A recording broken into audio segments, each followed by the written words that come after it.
Welcome to Planet Raconteur, where we who tell stories rule this world. My name is Yuck Nasty, and I will be your guide into our world that is filled with sights and sounds that are both wonderful and frightening.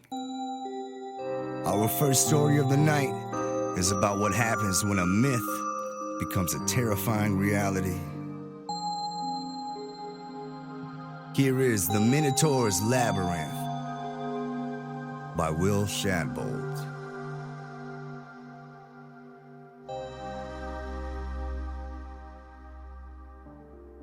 In The Minotaur's Labyrinth by Will Shadbolt. Aristides killed the beast. He had survived longer than his other sacrificial comrades, the Minotaur's meals. Survived long enough to grow used to the labyrinth's darkness. His nose and ears were now his world. So when he heard the monster's soft grunts and inhaled its awful smell, he froze and waited for it to come to him. Aristides could almost feel it draw near. He sprang, his hands wrapped around the creature's thin throat as the bovine stink filled his nose. The same scent that haunted him, that had been present each time one of his Athenian comrades was grabbed and devoured alive. He let go only long after he was sure the monster was dead. His hands next went to the creature's face, and Aristides discovered he had not actually killed the beast. There were no horns, no bullhead, it was just a man. Had he killed one of the other Athenian youths? No, he realized as he felt the length of the man's beard and sniffed at him again. Were the legends false? Was this just the king's bastard son locked away? He didn't ponder that for too long. However, as he began walking down the corridors, choosing directions at random, he moved to other lines of thinking. Were any of the Athenians he had entered with still alive? Which way would bring him out of the labyrinth? There was water, not much, but enough to keep a monster alive. Small man-made streams flowed past many corridors, always ending in slits in the walls, too small for any man or beast to escape through. In roughly a quarter of the corridors Aristides walked down, he could hear the faint tinkle of water. This place, he realized, was designed to contain the Minotaur, not kill it. His stomach, however, grumbled. He was never filled beyond basic sustenance. There were squeaking mice and rats and little else for food. Some weeks later, it must have been at least a month, he judged from his beard, Aristides found the Minotaur. He came upon it by accident, stepping on a femur. The skull felt exactly like myth said it would, a large bull with monstrous horns and razor-sharp teeth. None of decay's stink was left. It must have died years ago. The man had killed it and taken its place. He wandered and wandered. He wasn't sure how long he had been trapped. He felt weak, tired. A moment without hunger seemed as distant as the labyrinth's exit. No matter which way he went, there were never any wind drafts, never any beckoning light in the distance. Aristides heard footsteps. He smelled another man. A clean, fresh one, new to the maze. A member of the next sacrifice for the Minotaur. He crept closer. A part of him wanted to yell out to him. Perhaps together he and this new group could escape. But another part demanded silence. His hunger burned like it never had before. It ached. It commanded. Theseus heard the approaching footsteps. He readied his sword and swung.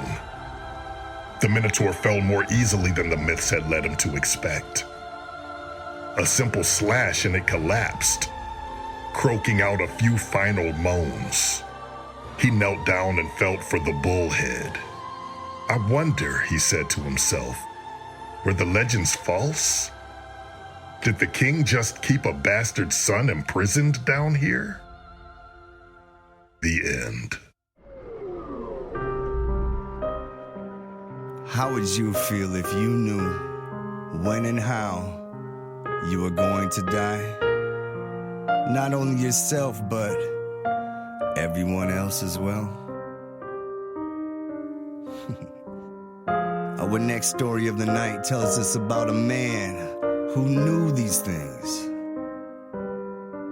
I hope you enjoy Inevitable by Leonard B. King. This is Inevitable by Leonard B. King. It's meeting new people that's the hardest. Of course, what could I expect? When before I even know someone's name, before I even shake their hand, I know exactly when and how they'll die. I'd always known about my own death, of course. Trouble was, I thought everyone else knew. When I was a kid, my mother's cries of, "Now don't play in the street, you could get yourself killed," were met by me as a toddler with a firm, "No, I won't, Mommy." And at the time, it seemed wrong somehow to tell her precisely how or why I knew that. But at least back then, my death was the only thing I could see. Out of everyone, though, I think seeing her death hit me the hardest. Actually, for both of us. All right, imagine one day you're sitting at home. You're making your kid peanut butter and jelly sandwiches for lunch, and all of a sudden you look up and your son is clamped onto your leg, snot flying, tears running down his chin, and he's blubbering about hospitals and wilted get-well bouquets, and your too pale, sickly-looking skin contrasting with what he'd been familiar with, what he'd always known. And after that, it just got worse. It started with just people I knew well, I'd say. It didn't matter who it was or how they died. I'd see it eventually. Then it just got more frequent with people I wasn't familiar with, to the point where I'd say hello and then take it from there. It's only really bad when I'm unfamiliar with people, which granted doesn't happen often these days. After the vision about my mom, I dedicated my life to oncology. Knowing which patients are going to die and when actually helps, despite the fact that I can do nothing to change their fate. It wasn't long before a former colleague caught on, and from there it was only a matter of time till the government figured me out and sent the CIA knocking at my door. Funny how that works out, isn't it? Mr. Ernesto, they're ready for you. Now, I nod at the middle-aged blonde secretary. She's just doing her job. I can't fault her too much when I'm here doing mine. She's going to get hit by a car in 6 months. A hit and run. Her name is on the badge the feds gave her, same as mine. And I'm sure she's introduced herself at one point, but it's always better for both of us if I don't remember it. It makes things easier when I don't have to put a name to a face. I'm sitting in a small waiting room, no different from any other. And quite frankly, I've wondered since I was a kid if all the waiting rooms in all the world are actually just the same room leading out to different places. Like the doctor's office, the dentist's office, your lawyers, your banker, or, in my case, a high-security military laboratory somewhere underneath Langley. Yeah. Miss Secretary escorts me to the office. The pale wrinkles in her face hidden beneath a caked-on makeup style that only women her age really wear these days. This job's nothing major, at least not compared to that done by some of the other people who work here. I can't leave town unsupervised, but I'm also not risking my life by cooperating. I stay in my government-approved apartment with 2 CIA agents standing guard at the door. Good news, by the way, neither of them are going to die until they're well into retirement. Then they escort me to my next appointment. I come here and do whatever it is they want this time. You know, as far as a kidnapped by the government gig goes, this ain't half bad. Still, there's nothing that makes you miss freedom more than not having it anymore. 3 men and 2 women are lined up at the other end of the office, standing perfectly straight in front of an old dude who I can only assume is their boss, and refusing to make eye contact with me. Miss Secretary turns to leave. So, it's one of those days. They're not particularly attractive folk, but they're not ugly either. The woman on the left has skin so dark it almost blends with the pantsuit she's wearing. Her hair is tied back in a bun, and she looks like she won't care no matter what I tell her. The other is as pale as a sheet, and though she's not looking at me, I can see some of the perspiration on her brow. You see, no one likes knowing how they're going to die. Not in this line of work, at least. The man next to her has skin like mine, little ruddy, but his face betrays no emotion I can discern. No, that's all concentrated in his hands. They're tightly clenched behind his back. Now, the youngest is next to him. He's not as pale as the woman opposite his buddy, but he's still pale and looks like he's fresh out of college. Probably hasn't seen the sun in quite a while. He's the only one who looks like whatever I say will come as a relief to him. Out of the 5, he's probably the most dangerous. Next to him is an older man. Nice tan. I can see some gray hairs peeking over the ears. He probably doesn't realize they're there yet. He's quaking in his boots. But just his boots. I walk down the line. 80. Sniper fire from some kid wanting revenge. 45. Enemy spy compromises your position. Killed on sight. 53. Car crash on your way to the Pentagon. 35. Tortured to death. Oh, wow, that's interesting. What's interesting? The boss asked, eyebrows raised, arms folded. Okay, you're in a hostage negotiation. You're the hostage. The kidnapper's surrounded by maybe 20 snipers. Out in the parking lot they are. Made it pretty far if you ask me. There's a bead of sweat growing between the 7 of us. I took the moment to step back and think for a bit. To think of my mother. Stage 4 tumors ravaging her body in a hospital bed that I know no amount of research or wishful thinking will fix. I know there's no changing fate. In a flash, I'm behind the last agent. His gun is in my hand and I've got him in a chokehold before the others can draw their guns. Well, let's get started, I tell these guys. I feel the man start to sway, his skin clammy as the realization that he's about to die sinks in. No one likes to know how they're going to die after all. If it's any consolation, I only outlive you by a few seconds. Then we start to back out the door.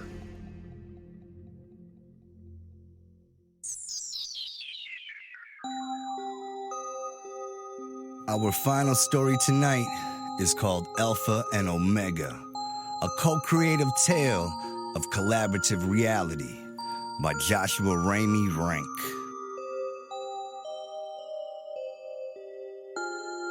We had a lot of fun putting this one together, and we know you'll have as much fun listening. Enjoy. How old was she? She was old enough. What do you mean? And your grandma. Of course she has grandkids. You know what? Well, I got one for you guys. You guys want to hear a story? Do you want to hear a story? My bad, Papa. All right, hang on. I got one. What do you got? I got one. Go ahead. This one's called Alpha and Omega, a co-creative tale of collaborative reality by this dude named Joshua Ramey-Renk. Oh, I know. I heard of him. You heard of him? Yeah, buddy. This is how it goes. On the day the world began, there were 100 monkeys in the trees. The next day, there were 500. then 1,000. Somebody pulled out a typewriter, which hadn't been invented yet, obviously. I was going to ask. But there it was. One of the monkeys swung down, grabbed a banana on the way, perched a beaten-up felt fedora hat on his head, and started typing away. Another monkey looked over his shoulder and thought, that doesn't look too hard. And he started banging away on another typewriter. Pretty soon, the whole forest... Wait. They had typewriters in the Well, forest. there must have been a forest, right? Otherwise, where would the monkeys have been hanging out? In the forest with their typewriters, I guess. Anyway, Okay. the whole forest rang out with clickety-clickety-clack of typewriter keys striking home, the ding of the bell at the end of the line, and the zing of paper being pulled out of the roller. There was also the occasional, "Oh yeah, that's it, that sounds great," or the muttered, "Damn, what happens next?" from the army of newly made typists. Somebody lit a cigar to help them concentrate. Then everybody had to have a cigar. The monkeys had cigars. The ladies smoked cigarettes. There were lady monkeys. Of course. The reams of paper piled up. A great haze of tobacco smoke drifted through the trees, and some of the monkeys stopped typing and gathered in little clusters around the water coolers that appeared here and there. Dave, this does not make sense. Do you want to hear the end, or do you want to keep bugging me about what does and doesn't make sense? Okay, let's hear it. All right, then. All right. Shut up. All right. What do you think, Harv? One monkey asked another, nervously lighting another cigarette. Think it'll be any good? Don't know, Sid, said Harv. We'll have to see. He offered Sid a hit off the flask of ouzo he was carrying. Seriously? Hey, they say the Greeks invented civilization. Maybe ouzo was here first, huh? The clusters got bigger. The number of typists got smaller, and soon it was just a few sets of simian fingers hunting and pecking away, then just pecking, then a last whoop, a final zing, as the final sheet of cheap bond paper was pulled in triumph from the QWERTY-tooth beast and placed into the stack. There was silence. A monkey nobody had seen yet, wearing a vest and a pair of horn-rimmed glasses, swung down, picked up the pile of paper, bent the sheets like an 8.5 by 11 giant deck of cards between barely opposable thumbs, and shuffled them together. He carefully tapped the pages, squared the edges, tapped them again, and stepped up to the microphone. Wait. Where did they get a microphone? Guitar Center? Man, I don't know where the microphone came from, but it stands to reason, right? I mean, if you've got 1,000 monkeys to hear you, you've got to have some sort of a PA system, so there has to be a microphone. It doesn't make all right? sense. Okay. Shut up. All right, finish your weird-ass story. The monkey cleared his throat. The silence got quieter. The other monkeys looked at each other, nervous now, by the way, hopeful it would all sound okay. Yeah. Their thoughts flickered across their faces. Okay, I mean, gosh, now that it's going to be read, out loud to a real audience, maybe it's a little too silly. This whole collaborative thing might not have really been a good idea. Maybe we should come back tomorrow. Yeah? Do another edit. We could write a play instead, okay? Once again, the monkey at the microphone cleared his throat. He lifted the top page, adjusted his glasses, and read. In the beginning were the heaven and the earth. And it was good. Wow. The end. That's it, guys. That's the story. Dave, seriously, what the fuck was that? All right. Go. Yeah, fuck you too. I love you, man. All right. I get it.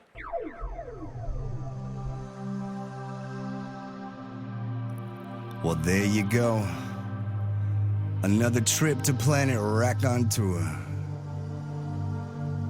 On behalf of myself and our two fine raconteurs, Papa Dave and Bobby Anthem, we would like to thank you for listening. All of the stories presented on Planet Raconteur are used by permission or are in the public domain. Check out the show notes for details on the authors, their websites, and their other releases. If you like what we are doing, please subscribe and follow us on all of our social media platforms. The links will be found in those same show notes. Once again, much love, and thank you for visiting the Planet Raconteur.